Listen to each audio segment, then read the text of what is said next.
మెదక్ జిల్లా చేగుంట మండలం కొత్త బాల్య తాండాలో చేపట్టిన రోడ్డు నిర్మాణం పనులకు ఎమ్మెల్యే కొత్త ప్రభాకర్ రెడ్డి సోమవారం శంకుస్థాపన చేశారు.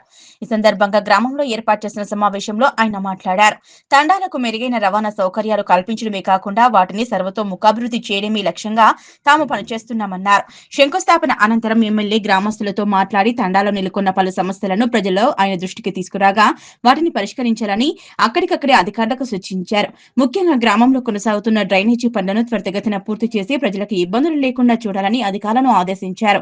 బీఆర్ఎస్ ప్రభుత్వ హయాంలోనే తండాలకు గ్రామ పంచాయతీ హోదా దక్కిందని అప్పటి నుంచి గ్రామీణ ప్రాంతాల్లో పురోగతికి నిరంతరం కృషి చేస్తున్నామని ఎమ్మెల్యే కొత్త ప్రభాకర్ రెడ్డి పేర్కొన్నారు. రోడ్లు, డ్రైనేజీలు, త్రాగునీరు, విద్యుత్ వంటి మౌలిక వసతుల కల్పన ద్వారానే గ్రామాల రూపురేఖలు మారాయని ఆయన పేర్కొన్నారు. ప్రజల సమస్యలను నేరుగా తెలుసుకుని పరిష్కరించడమే ప్రజాప్రతినిధుల బాధ్యత అన్నారు. తాండాల అభివృద్ధికి తాను ఎల్లప్పుడూ అందుబాటులో ఉంటారని హామీ ఇచ్చారు. ఈ కార్యక్రమంలో స్థానిక ప్రజాప్రతినిధులు, బీఆర్ఎస్ పార్టీ నాయకులు, వివిధ శాఖల అధికారులు, గ్రామ పెద్దలు, మహిళలు, యువకులు పాల్గొన్నారు.